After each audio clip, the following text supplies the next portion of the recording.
हमारा बचपना सरल होता है, लेकिन बोध नहीं होता। बच्चा किसी बात को लेकर के मचल जाता है, थोड़े में क्रोध करता है, हाथ पैर पटकता है, थोड़े में रोने लगता है, खुश हो जाता है, अबोध रहता है, लेकिन सरलता रहती है। बच्चे लड़ते हैं, एक दूसरे को मारपीट भी देते हैं और दूसरे समय फिर आकर के मिल लेते हैं, वो भूल जाते हैं। सरल होते हैं, अबोध होते हैं। बचपना की विशेषता है सरलता। जवानी में बोध हो जाता है, व्यवहार की समझ हो जाती है, इसलिए किसी बात को लेकर के मचलना, रोना, बिगड़ना ये नहीं होता। लेकिन सरलता खत्म हो जाती है। जवान सरल नहीं रहता, कुटिल हो जाता है, अनेक वक्रता आ जाती है। जवान को व्यवहार की तो समझ हो गई थोड़ी मोड़ी, लेकिन अनुभव नहीं रहता। जवानी में सर्वत्र सुख की बहिया आ रही है, ऐसा लगता है। यहां से सुख मिलेगा, वहां से सुख मिलेगा,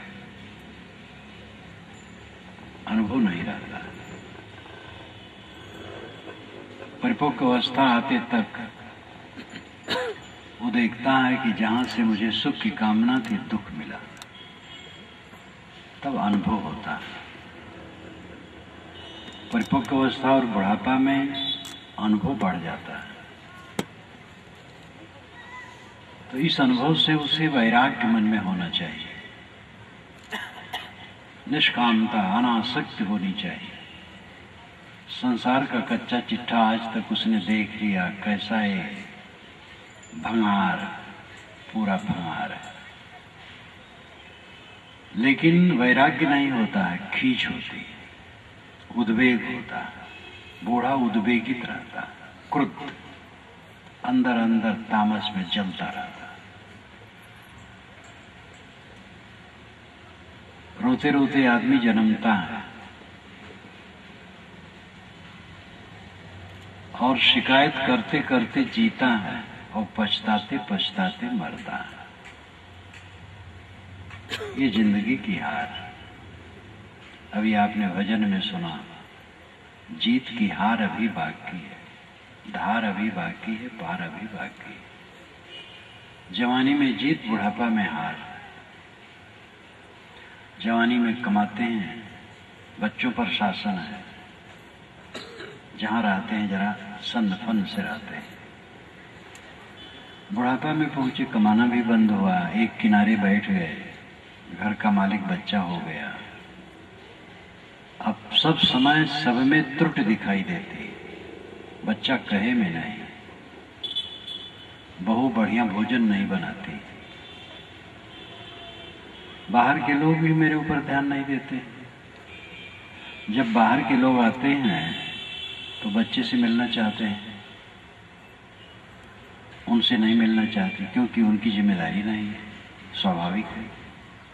तो उनको खटकता है, अरे मैंने ही घर बनवाया, मैंने बच्चे पैदा किया, मैंने सब कुछ पढ़ाया लिखाया बढ़ाया, अब मुझे लोग पूछ नहीं रहे, क्योंकि समझ नहीं। आदमी जीवन भर दुख का अनुभव करता है। जवानी में हविस, तृष्णा, और वो असंतोष का दुख, बुढ़ापा में शिकायत, पूरा जीवन दुख से भरा रहता है मनुष्य का, जलता रहता है। जवानी में तमाम कामनाओं में जलता है, बुढ़ापा में शिकायत में जलता है। दुख से भरा जीवन, इस दुख से पार होना जीवन का मतलब है। जैसे कोई बिस्तर बिछाते बिछाते सुबह कर दे और बिस्तर पर लेट न सके, शाम से बिछाना शुरू करे और सुबह हो जाए, फिर काम धाम में लग जाए। फिर शाम आए तो फिर बिछाना शुरू करे और फिर सुबह हो जाए। मनुष्यों की ही दशा है। व्यवस्था व्यवस्था व्यवस्था व्यवस्था करते चले जा रहे हैं और व्यवस्था में जिंदगी पूरी हो गई, शांति अवस्था नहीं आई।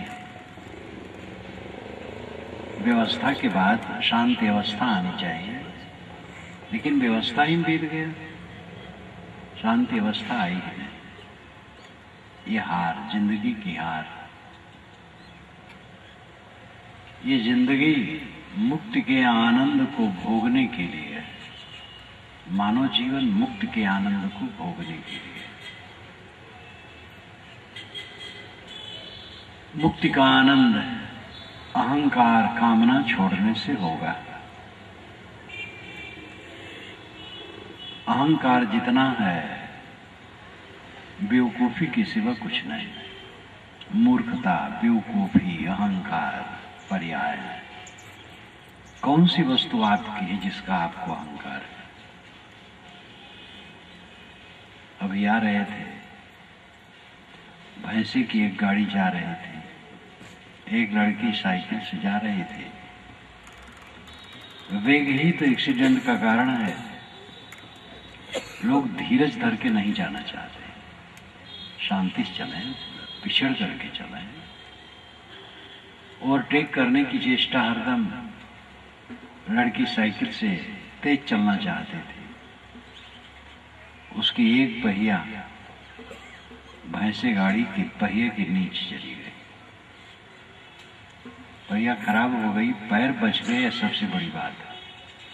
पैर जाता था तो बहुत नुकसान होता। भैंसा गाड़ी आगे निकल गई, फिर वो साइकिल लेकर के एक तरफ खड़ी हो गई।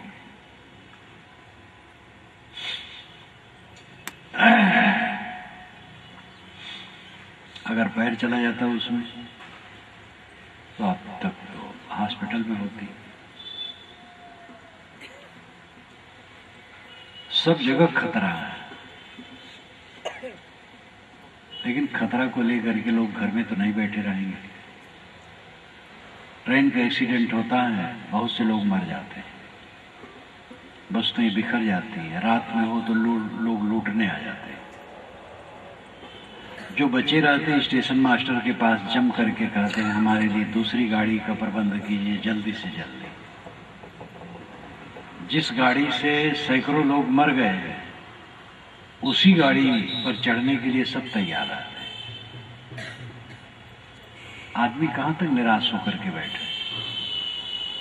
काम करता है। एक्सीडेंट ज्यादा सड़क पर नहीं होता है, बिस्तर पर होता है। आपके सहारनपुर में साल भर का सर्वेक्षण कर लीजिए, बिस्तर पर कितने लोग मरते हैं और सड़क पर कितने लोग मरते हैं। सड़क पर बहुत कम लोग मरते हैं, बिस्तर पर ज्यादा मरते हैं। एक्सीडेंट की जगह बिस्तर ज्यादा है, और बिस्तर से तो किसी भय नहीं है। शरीर छूट गए ही एक्सीडेंट है, और पक्का। इसलिए इसके लिए डरने की आवश्यकता नहीं, किंतु मर्यादा से चलना फिरना चाहिए, संयम से सब काम होना चाहिए। जीत की हार, जीवन पूरा जीत में बदल जाए, इसके लिए क्या उपाय है? अहंकार कामना को त्यागे बिना जीवन में जीत नहीं होगी। और अहंकार, नए नए किस्म के अहंकार, जाति का अहंकार, वर्ण का अहंकार, संप्रदाय का अहंकार, धन पद का अहंकार, गुरुआई का अहंकार, विद्वता का अहंकार, पूज्यता का अहंकार, सब जगह अहंकार आकर के बैठ जाता है। इतने लोग यहाँ बैठे हैं, ये पता नहीं किस वर्ण के लोग हैं। अगर कहो इसमें जो गोरे गोरे हैं वे सवर्ण हैं, और जो गोरे नहीं है वो बैकवर्ड या शेड्यूल कास्ट के। तो श्री राम और श्री कृष्ण किस वर्ग के हैं? वे तो श्याम और घन श्याम है। तो शेड्यूल कास्ट में रखोगे क्या? कश्मीर के सभी लोग गोरे वो सब ब्राह्मण होंगे और मद्रास के सब लोग प्राय काले हैं, तो वो सब शूद्र होंगे। काला शूद्र, गोरा ब्राह्मण, ये परिभाषा किया जाए तो इंग्लैंड, अमेरिका इत्यादि के लोग सब ब्राह्मण हैं, और उसके अपेक्षा भारत के लोग तो काले ही हैं, तो सब शूद्र हैं। काले गोरे से कोई मतलब नहीं होता, ये तो जलवायु के कारण होता है। ब्राह्मण और शूद्र शब्द ही बेकार है। मनुष्य मनुष्य बस। अगर ब्राह्मण कहा जाए तो आत्मज्ञानी ब्राह्मण है। ब्रह्म अग्नि को कहा गया था। वेद शुरू होता है अग्नि से, अग्नि मेले पुरोहितम यज्ञ से। अग्नि को ब्रह्म कहा और अग्नि में हवन करने वाले को ब्राह्मण कहा। और जिस वेद मंत्र से हवन किया जाए उच्चारण करके, उस वेद मंत्र को भी ब्रह्म कहा। आगे चल करके आत्मा को ब्रह्म कहा और वो स्थिर हो गया। आत्मा ब्रह्म, ब्रह्म नाम बड़ा, बृहत्वाद ब्रह्म। बृहत होने से ब्रह्म है। बड़ा कौन है? आत्मा। ज्ञान विज्ञान का स्रोत आत्मा है, जीव है, चेतन है। सबका शरीर मिट्टी का है और सबका आत्मा शुद्ध चेतन है। शरीर शूद्र है, आत्मा ब्राह्मण है। सभी ब्राह्मण शूद्र हैं। जितना कोई शरीर परस्त हो शूद्र है, आत्म परस्त हो ब्राह्मण है। देह इंद्रिय का जितना गुलाम हो शूद्र है और आत्मज्ञान में रमता हो ब्राह्मण है। ये तत्व विवेक है। जात पात की भावना हमारे भारतवर्ष में बहुत ज्यादा है और जाति का अर्थ होता है पैदा होना। जिनकी पैदाइश एक है उनकी जाति, जिनकी पैदाइश भिन्न है उनकी जाति भिन्न है। बकरी से और सूअर से बच्चे नहीं होते, इसलिए दोनों की जातियां अलग है। गाय से और ऊंट से बच्चे नहीं होते, इसलिए उनकी जातियां अलग है। किंतु इस भूमंडल के किसी कोने के नर और किसी कोने की नारी से बच्चे होते हैं, इसलिए मनुष्य में दो जाति नहीं है, मनुष्य की एक जाति। कर्म से, शुद्धता से आदमी उच्च होता है। गंदे कर्म और अशुद्धता से आदमी नीच होता है। नीच का मतलब ये है अपवित्र होना, दुखी होना, पीड़ित होना, संतापित होना। जन्म से कोई ऊंच नीच नहीं है। कबीर साहब ने इस पर कड़ी फटकार दी। एक त्वचा हाड़ मलमूत्रा, एक उथरी अगूदा, एक बूंद से सृष्टि रची है, को ब्राह्मण को शूद्रा। रजोगुण ब्रह्मा, तमोगुण शंकर, सतोगुणी हरि होई। कहें कबीर राम रम रही है, हिंदू तुर्क न कोई। कोई हिंदू मुसलमान नहीं, कोई ब्राह्मण शूद्र नहीं, राम में रमो।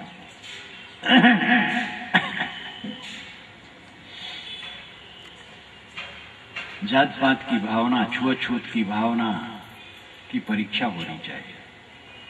मनुष्य की एक जाति, दो जाति नहीं। छुआछूत आचार के आधार पर है। छुआछूत का महत्व है।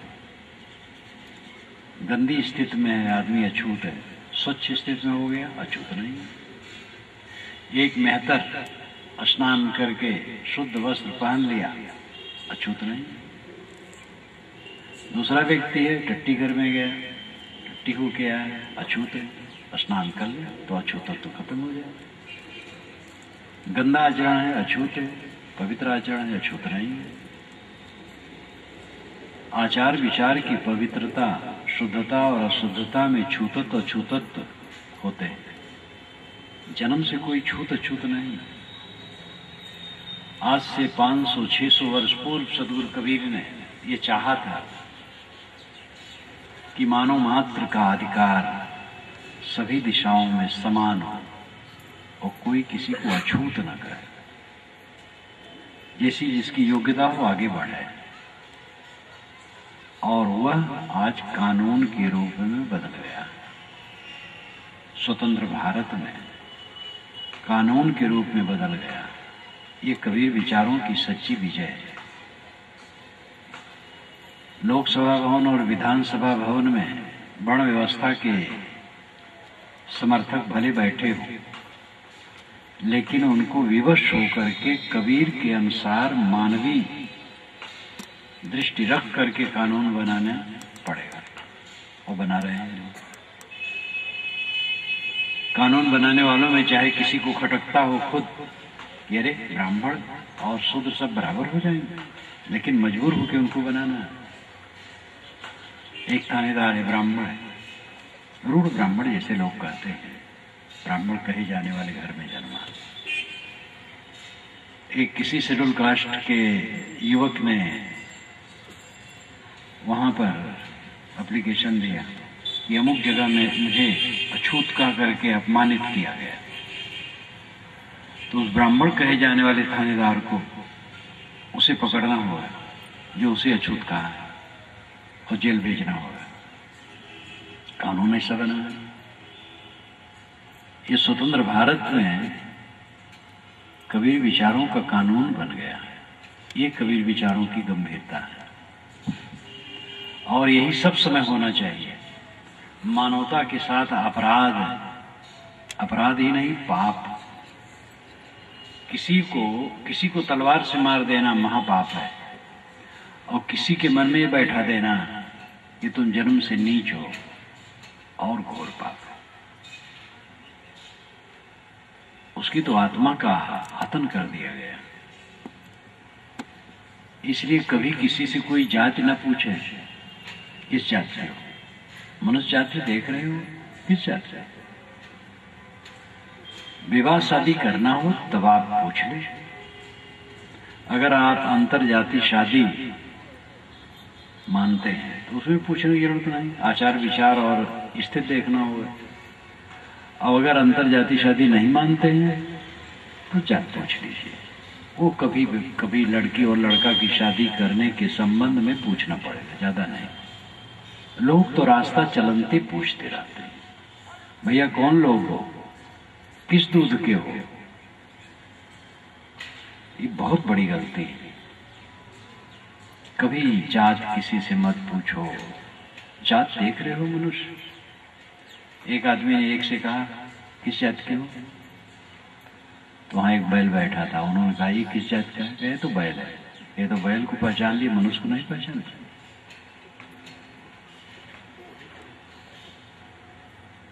मनुष्य की एक जाति है, दो जाति का। किसी को अछूत मत कहो, भेदभाव की भावना छोड़ो।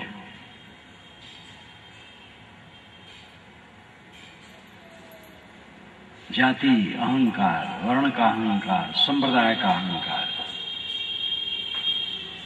हमारा संप्रदाय ईश्वर प्रदत्त है। हमारी किताब ईश्वर ने दी है। हमारा महापुरुष ईश्वर का भेजा हुआ है, तो ईश्वर का अवतार है। हमारी परंपरा, हमारा मजहब, हमारा संप्रदाय ईश्वर का बनाया हुआ है। इस भावना ने सांप्रदायिकता का विष बोया है, और ये दादागिरी के लिए है। दुनिया की सारी किताबें मनुष्य की रचनाएं हैं। दुनिया के सारे महापुरुष केवल मनुष्य हैं, और दुनिया के सारे संप्रदाय मनुष्य की चलाए हैं। यही वास्तविकता है।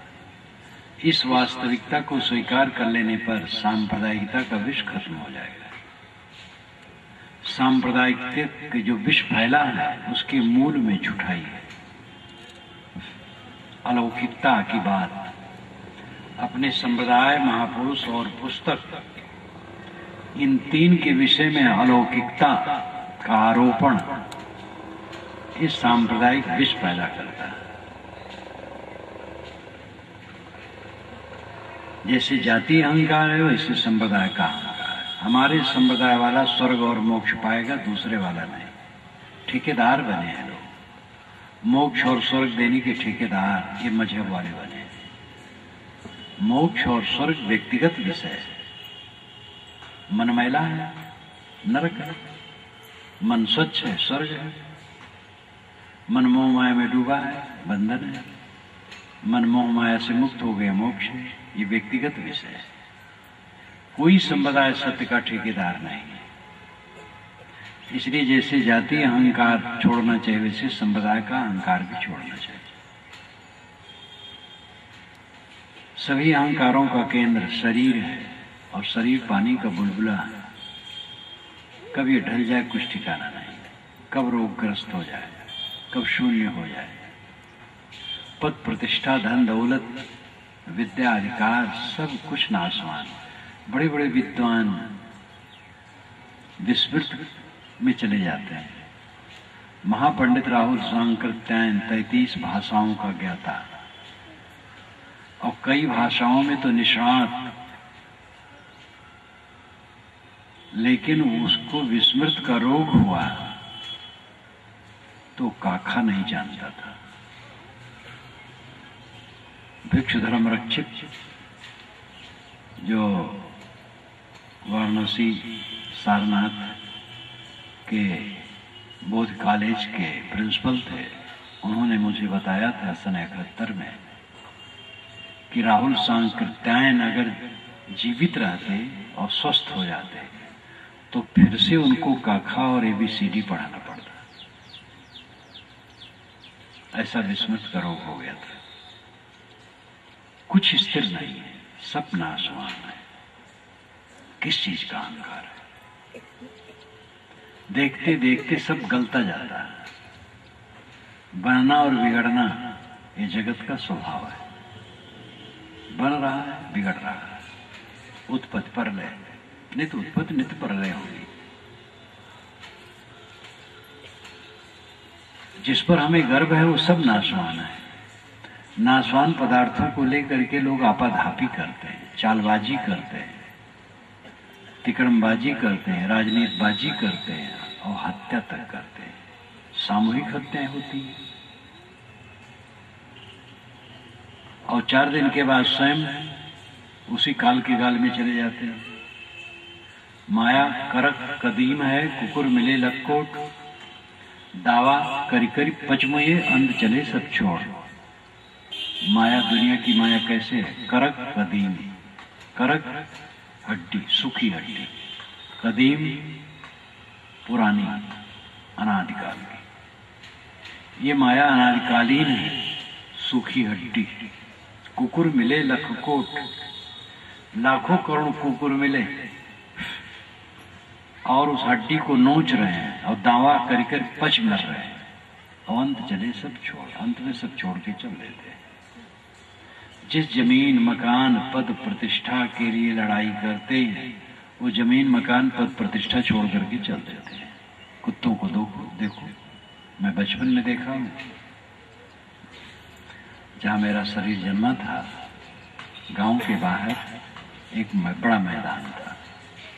उस मैदान के एक किनारे गांव के मरे हुए पशुओं को लोग लाते थे और वहां चाम और मांस निकाल करके हड्डी छोड़ देते थे।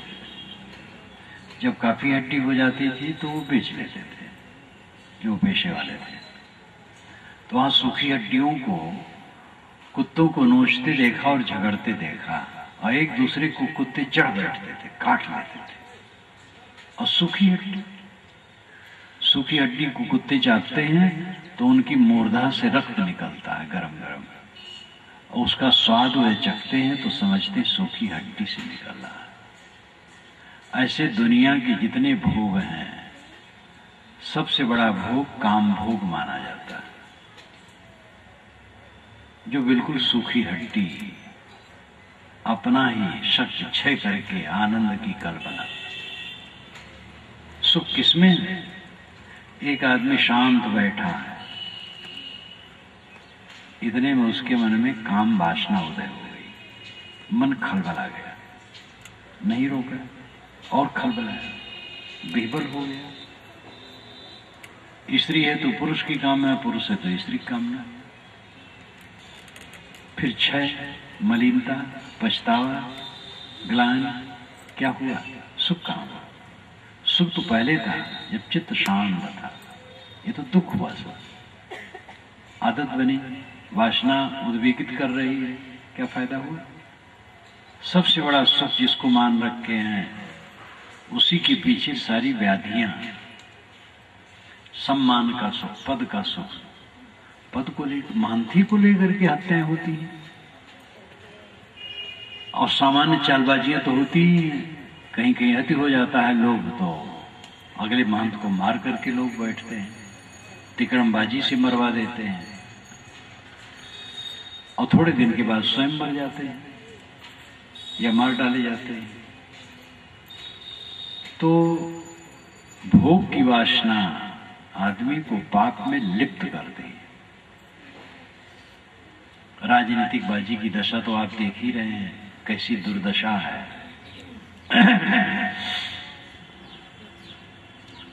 राजनेता लोग भी धर्म का काम करने के लिए अधिकारी हैं, वे भी महापुरुषों को मान सकते हैं, लेकिन राजनेताओं को चाहिए कि वह धर्म और धार्मिक महापुरुषों को राजनीतिक लाभ के लिए उपयोग में न लें। राम को मानो, राम का उपयोग राजनीतिक न करो। कबीर को मानो, बुद्ध को मानो, मोहम्मद को मानो, ईसा को मानो, शिव को मानो, दयानंद विवेकानंद को मानो, नानक को मानो। नाम कहां तक लिया जाए? सभी महापुरुषों को या जिनको जिनको मानना हो मानो, लेकिन उनका राजनीतिक उपयोग न करो। राजनीतिक उपयोग लोग करते हैं, धोखा देते हैं। तो सब तरफ ये भोगों की वासना ने आपाधापी पैदा की, इसमें सब जीव जल रहे हैं रात दिन। शांति सुख की इच्छा है अगर, तो भोगों की वासना का त्याग करो। कम वस्तुओं में गुजर, सादे ढंग से गुजर, संयम से रहना, क्षमा करना, गम खाना, संतोष रखना। और इसके लिए साधना करना, स्वाध्याय, सत्संग, साधना, सेवा, ये सब में चलना।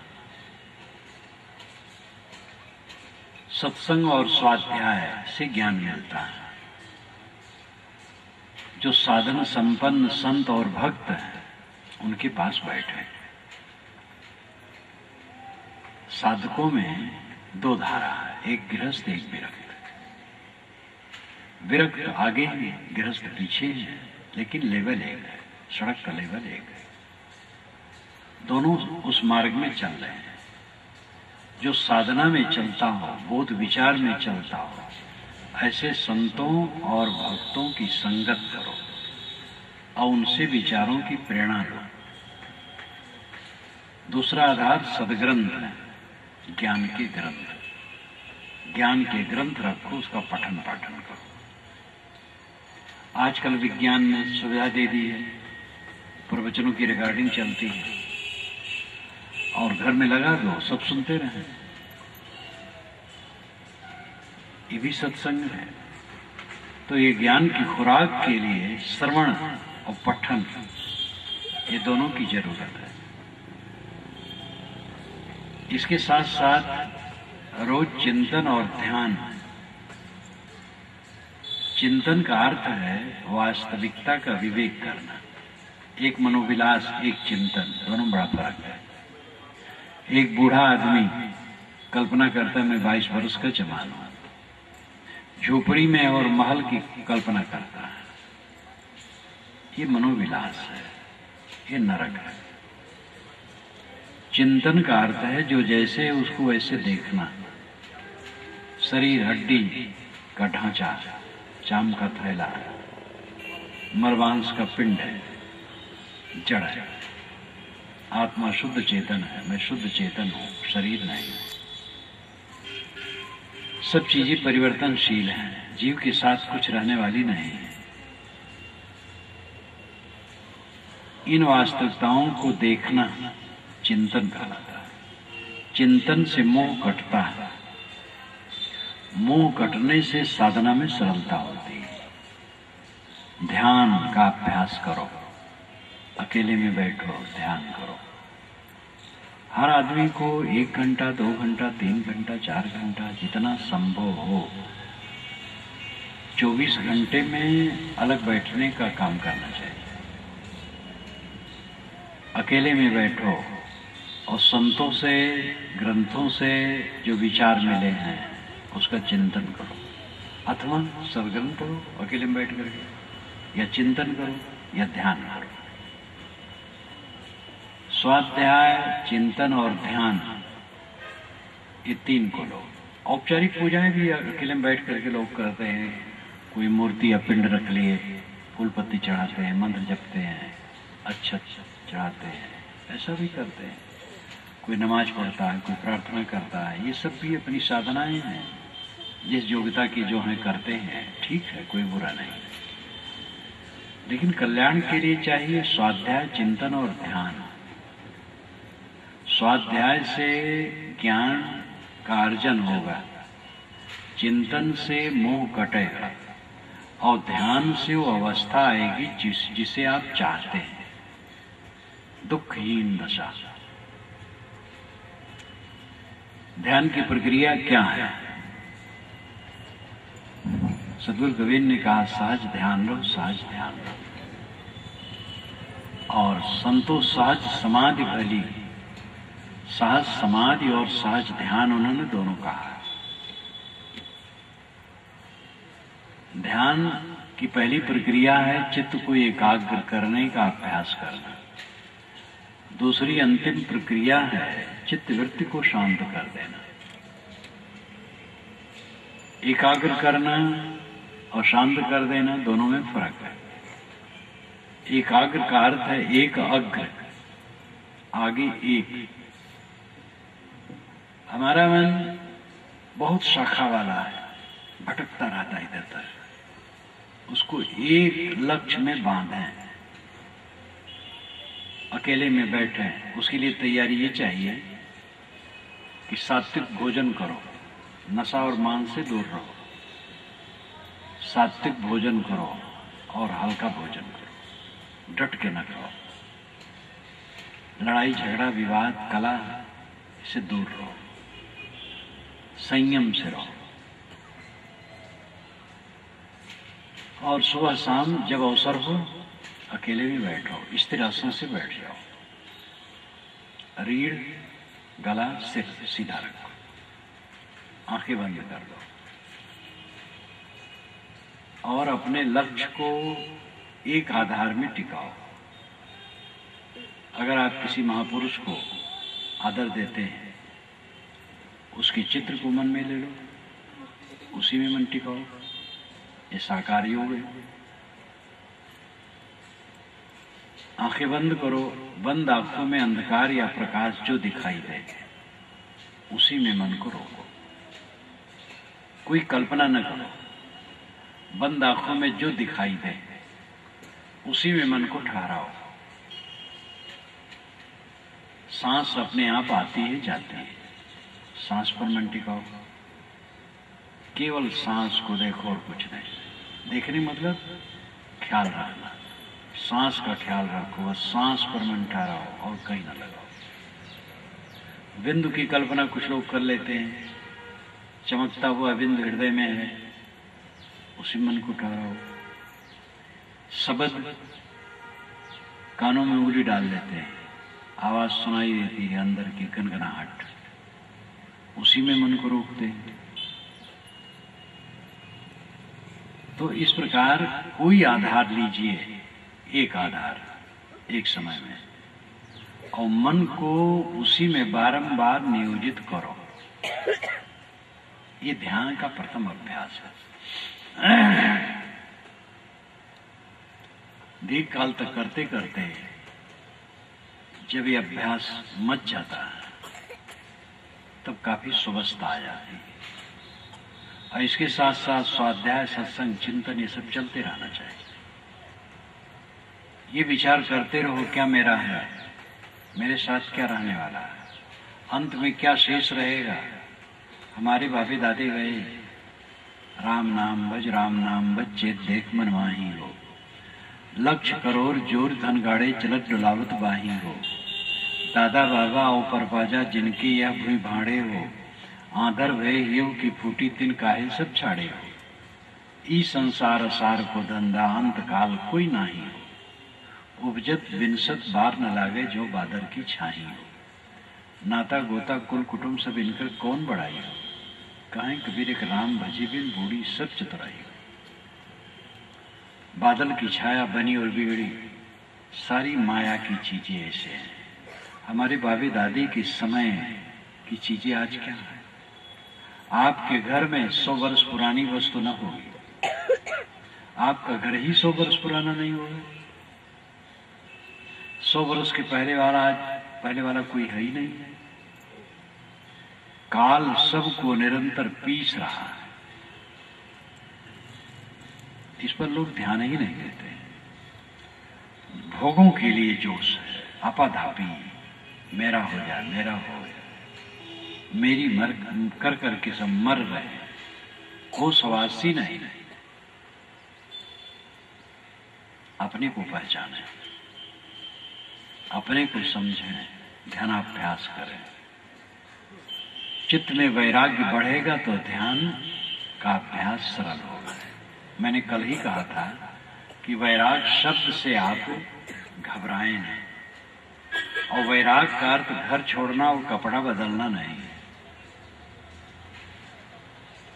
जो घर छोड़ करके कपड़ा बदल दिए, जैसे हम कपड़ा पहने हैं, इस ढंग के जो पहनने वाले हैं साधु कहलाते हैं। शर्ट पैंट में, साड़ी ब्लाउज में, धोती कुर्ते में हो गृहस्थ कहलाते हैं। दोनों को वैराग की जरूरत है। मन जितना अनासक्त होगा उतनी शांति पाओगे, जितना आसक्त रहेगा उतना जलोगे। गृहस्थ विरक्त किसी के लिए प्रकृति की तरफ से क्षमा नहीं है, सबको फल भोग बराबर है। निर्मोहता वैराग्य, अनासक्ति वैराग्य, सारी साधनाओं की रीढ़ है अनासक्ति। सगुण उपासना, निर्गुण उपासना, साकार उपासना, निराकार उपासना, आर्य उपासना, सामी उपासना, कोई उपासना, सब में अनासक्ति रीढ़ है। चित्त अनासक्त होगा जब, तब साधना में प्रवेश होगा। हजरत मोहम्मद ने भी हदीस में कहा है, जो दुनिया से उदास रहता हो और कम बोलता हो, उसके पास बैठो तो तुम्हें आत्मिक रोशनी मिलेगी। प्रचारकों से, अपने प्रचारकों से कहते थे, देखो सुख में फंसना नहीं तो तुम धर्म प्रचार नहीं कर पाओगे। सुख में फंसना नहीं।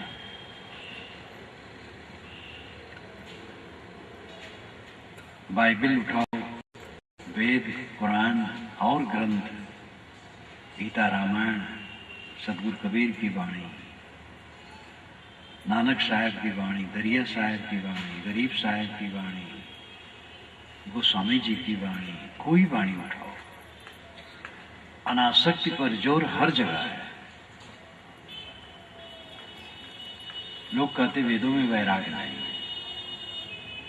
वेदों में मनुष्य को मर्त्य कहा गया है। मर्त्य, मरण धर्म।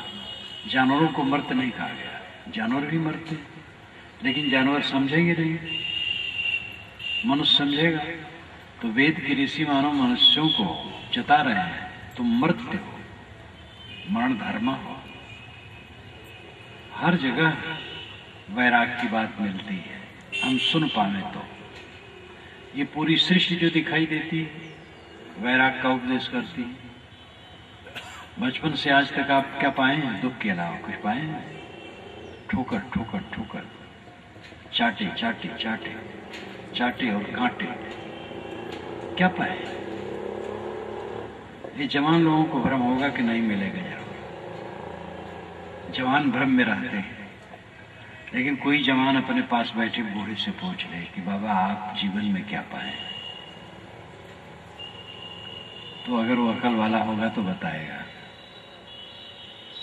ये जवान लोगों को बूढ़े लोग क्यों नहीं बता देते हैं? मालूम होता बूढ़ों को ईर्षा है जवानों से कि हमें नहीं कोई बताया था, हम क्यों बताएं, ये भी मुन्ना भोगे दुख। लेकिन अगर किसी जवान को बूढ़ा बताए तो जवान विश्वास भी तो नहीं करेगा। वो सोचेगा इन्होंने तो आनंद ले लिया और हमें भटका रहे हैं।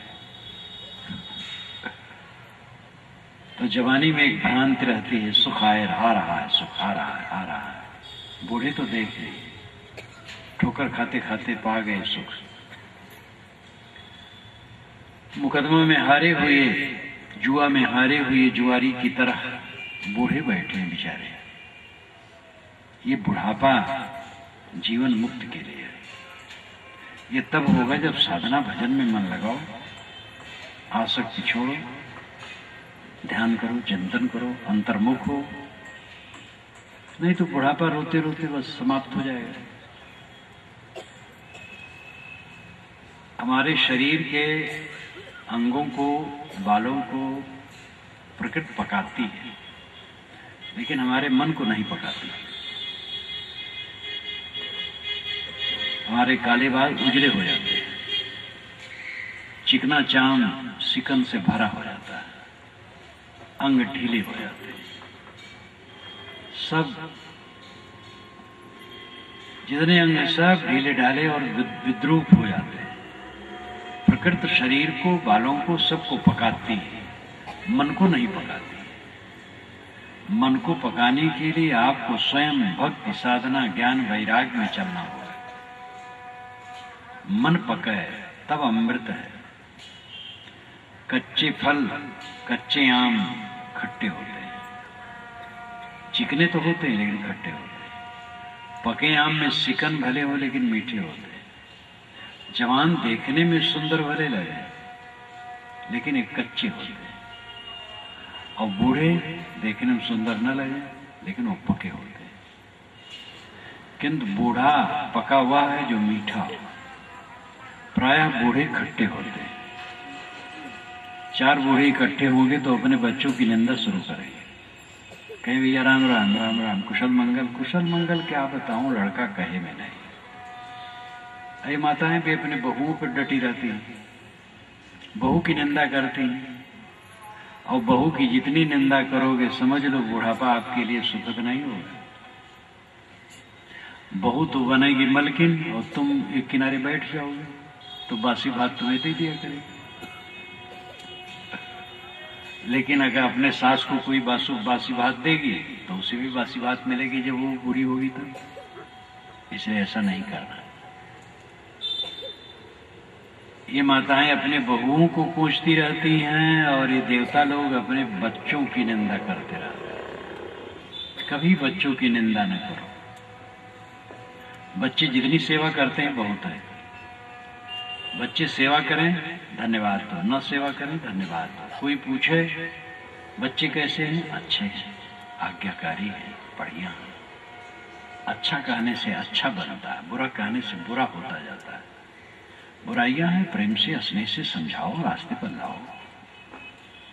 कलह करके, वैर करके, घृणा करके किसी को कोई समझा नहीं सकता। आदर से, प्रेम से, स्नेह से कह करके समझा सकता है।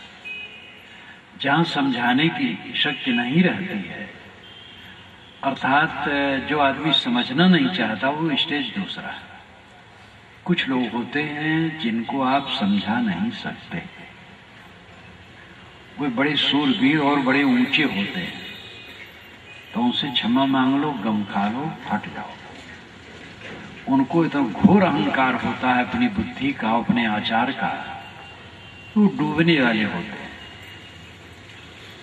तरने को है दीनता, डूबन को अभिमान। ऐसे अभिमानी आदमियों को कोई समझा नहीं सकता। तो ऐसे लोगों को तो समझाने की सोचो ही मत। जब वे मिले हाथ जोड़ लो बस। बाकी लोग ऐसे नहीं होते, जो आम लोग होते ऐसे नहीं होते। आपके घर में शायद ऐसा कोई ना हो इतना उद्दंड, समझाने से वो रास्ते पर आएंगे। और जो ऐसा हो तो उससे हट जाना है। बाकी लोग समझते हैं, नहीं समझेंगे नहीं समझेंगे, अपने को खराब न करो, मीठे वचन का प्रयोग करो, समता से रहो, सुख से जियो, नींद खुले, परिवार वालों को देखो, समझो देवी देवता, पड़ोस वाले देवी देवता, जितने प्राणी मिलते हैं सब भगवान भगवती। दुकान पर बैठो, ग्राहकों को देवी देवता समझो, ईमानदारी से सौदा दो, मुनाफा जो उचित है लो, धोखा किसी को न दो। अपने क्षेत्र में सब जगह इन प्राणियों को भगवान भगवती समझो, चित्त मक्खन बना लो। जीवन में स्वर्ग और मोक्ष दोनों का आनंद लो। मन प्रेम से भरा है, स्वर्ग है, और सब तरफ से अनासक्त है, मोक्ष है। मोक्ष और अनासक्ति और प्रेम ये दोनों एक साथ फलते हैं। जैसे सिक्के के दो पहलू होते हैं, वैसे ये दो पहलू, अनासक्ति और प्रेम, दो पहलू हैं। आप कहेंगे हम प्रेम करेंगे तो तुम मोहग्रस्त हो जाएंगे, और मोहग्रस्त हो गए तो बंधन में हो गए। आप मोह को प्रेम मान लेते ही गलत है। मोह प्रेम नहीं है। अमुक लड़के और लड़की से प्रेम हो गया, लोग कहते, प्रेम नहीं हो गया, मोह हो गया। तो प्रेम और मोह में फर्क है। लड़की से लड़का का प्रेम हो गया नहीं, मोह हो गया। प्रेम में देने की इच्छा होती, लेने की नहीं। जीवन हमारा प्रेम से पूर्ण होगा तो अनासक्त होगा।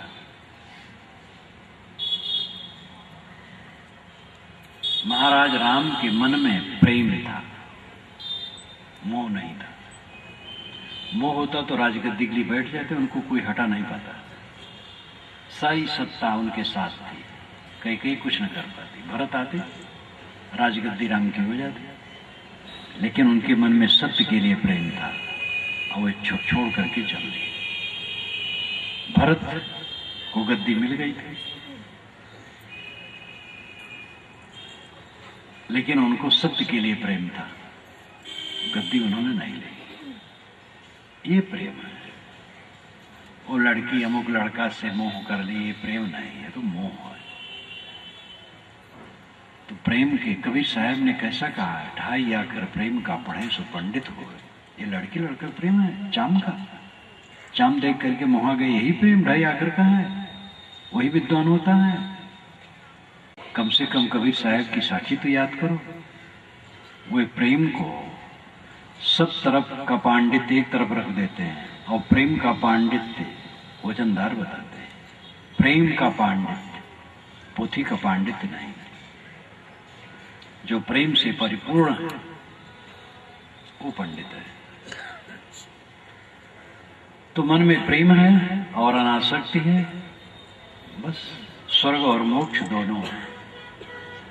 कमाते खाते तो सब है, जीते सब है, सुख से नहीं रहते। अगर पेट न भरे और तन भर कपड़े न हो और रहने की जगह न हो और कोई दुखी हो, तो ये बात सार्थक लगती है। लेकिन पेट भर खाते हैं और कपड़े भी पहने और सोने की जगह भी, फिर भी दुखी। इतने नहीं, बैंक बैलेंस है, नियमित आमदनी है, फिर भी दुखी है। और इतना ही नहीं, अरबपति खरबपति है, लेकिन दुखी है। तो ये दुख धन पद विद्या अधिकार से नहीं दूर होगा, गुरु बाबा बनने से भी नहीं दूर होगा, महंत बनने से भी दूर नहीं होगा, आचार्य मंडलेश्वर जगत गुरु बनने से भी दूर नहीं होगा। ये तो आत्मज्ञान, आत्मशोधन, आत्मसंयम, सारी अहंता कामना छोड़ करके अंतर्मुख होने से होगा। ये काम करो, साधना में लगो, ध्यान चिंतन में लगो।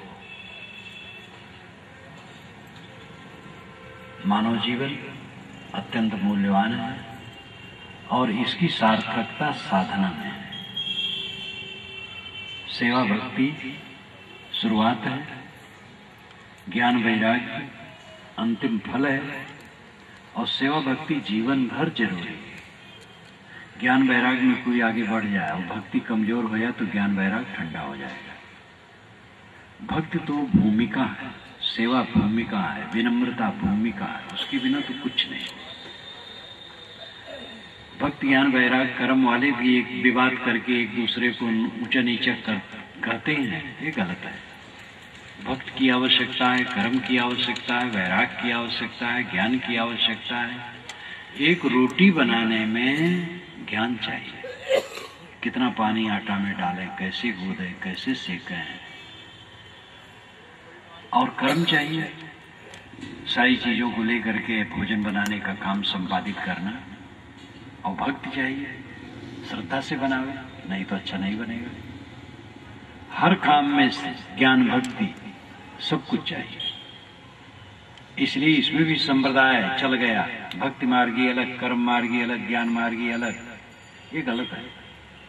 कबीर साहब ने ऐसा फर्क नहीं माना, उन्होंने सबका समन्वय किया। अन्य संतों ने भी इस पर ध्यान दिया। हम लोगों को ये दुर्लभ समय मिला है, इसका उपयोग करें। केवल कमाने खाने, बाल बच्चे पोसने और महात्मा लोग अपना मठ चलाने में न बिताओ। मठ चला के क्या करते हैं? महात्मा लोग अगर साधना नहीं करते हैं, स्वाध्याय नहीं करते हैं, चिंतन नहीं करते हैं, अंतर्मुख नहीं होते हैं, तो समाज को क्या देंगे? इसलिए महात्माओं का काम अपना है, वे साधना में चलें। भक्त लोग महात्माओं की संगत करके साधना में चलें, और इसी जीवन में दुख से निवृत्त हो।